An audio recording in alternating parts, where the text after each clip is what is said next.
नमस्कार मित्रमैत्रिणींनो, मी मानसी गुजर आज आपल्यासाठी घेऊन आलेले आहे फुनक्यांची रेसिपी।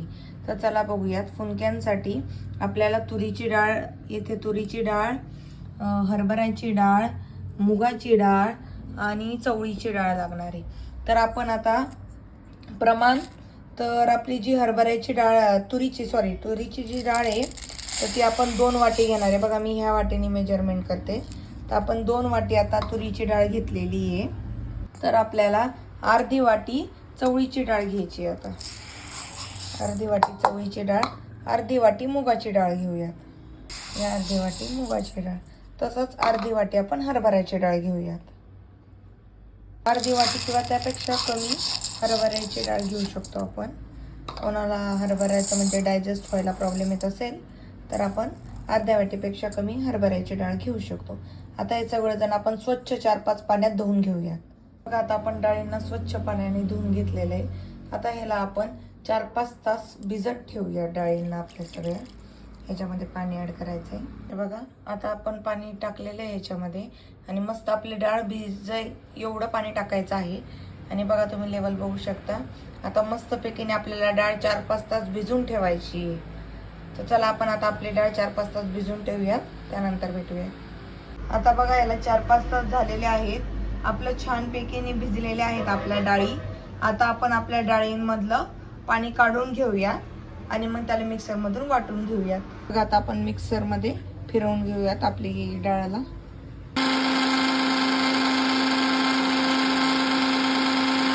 आता हे आपली डाळ वाटून झालेली आहे आणि आता आपलं शेवटचं राऊंड आहे। त्यामध्ये काय करायचं आपल्याला, सगळ्यात शेवटी डाळ जेव्हा उरते, सगळ्यात शेवटीची जी उरते त्याच्यामध्ये काय करायचं आपल्याला, त्याच्यामध्ये आता आपल्याला ॲड करायचं जिरं।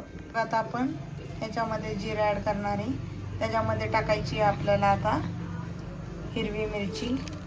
तुम्ही लाल पण घेऊ शकता, तुमच्या ह्याच्यावर आहे, म्हणजे तुम्हाला कोणती आवडते।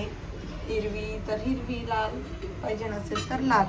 आणि आपण त्याच्यात ॲड करणार आहे लसूण आणि सगळ्यात शेवटी ॲड करणार आहे आपण त्याच्यामध्ये कोथिंबीर। आता आपल्याला हे सगळ्यात शेवटी मिक्सरमधून फिरवून घ्यायचे। आणि आतापर्यंत आपण जे सगळे आपली डाळ दळली त्याच्यामध्ये पाणी मिक्स करायचं नाहीये, थोडं सुद्धा पाणी मिक्स करायचं नाही, कारण की आपली डाळ ओली असते आणि जास्त जर पातळ केलं आपण तर ते आपले फुनके बनणार नाही। त्याच्यामुळे त्याच्यात पाणी ॲड करायचं नाही। चला आता आपण हे शेवटचं जे मिक्सचर आहे ते आपण मिक्सरमध्ये दळून घेऊयात। बघा आता आपल्या ह्या मिश्रणला किती छान कलर आलेला आहे। आता आपण हे जे वाटलं त्याच्याने खूप छान कलर आलेला आहे। कोणाला लाल, बघा आता आपल्या मिश्रणमध्ये आपण काय टाकणार आहे, कांदे टाकणार आहोत। भरपूर असे कांदे टाकायचे, कारण की प्रत्येक घासामध्ये आपल्याला ते कांद्याचा स्वाद लागला पाहिजे, त्याशिवाय ना आपले चांगले बनत नाहीत फुनके।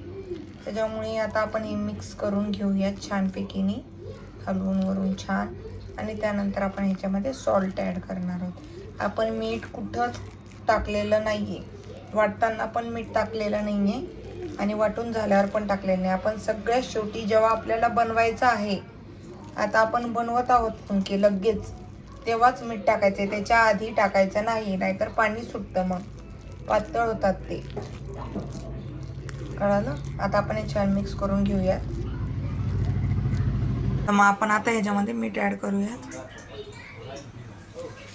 आणि छानपैकीने आता मिक्स करून घेऊयात। त्याला आपण छानपैकीने मिक्स करून घ्यायच्यात। आणि आपल्याकडे या साईडला कढईमध्ये पाणी घेतलं आहे आणि त्याच्यावर मी कढईमध्ये पाणी घेतलं आहे बघा, आणि त्याच्यावर मी आता ही गाळणी ठेवते आणि छानपैकीने आता याला तेल लावून घेऊयात गाळणीला, म्हणजे आपले जे हे फुनके ते चिटकणार नाहीत गाळणीला आणि इझिली निघतील।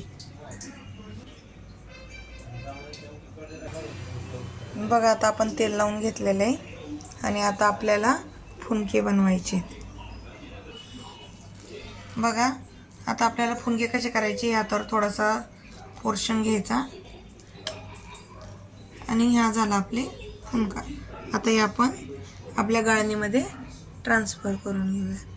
बघा आता मी तसेच केलेले आहेत फुनके। बघा असे मस्त छान असे हे करायचे आहेत आपल्याला. काही जास्त दाबायचं नाही, हलक्या हाताने एकदम अलगद हाताने करायचे आहेत आणि आपल्या गाळणीमध्ये ठेवायचे आहेत. बघा आता हे आपण गाळणीमध्ये ठेवलेले आहेत. खाली गॅस चालू आहे, आपलं पाणी उकळतंय. आता त्याच्यावर आपल्याला झाकण ठेवायचं आहे. आता झाकण ठेवून देऊया आणि 10 मिनटं त्याला वाफेवर शिजवून घेऊया. आता 10-15 मिनटं झालेले आहेत. आता आपण काढून घेऊ आणि चेक करून घेऊ आपले. एक सीझर टाकायची आणि चेक करायचं की आपले झालेत का नाही असे. आता बघा आपल्या ह्याला चमच्याला किंवा आता माझ्या या चाकूला काही लागलेलं नाही आहे त्याचं सारण, म्हणजे आपले झालेले आहेत, पूर्ण झालेले छान. तर आता आपण हे काढून घेऊयात. आपण हे कढीसोबत किंवा नुसते तेल टाकून सुद्धा खाऊ शकतो, खूप छान लागतात.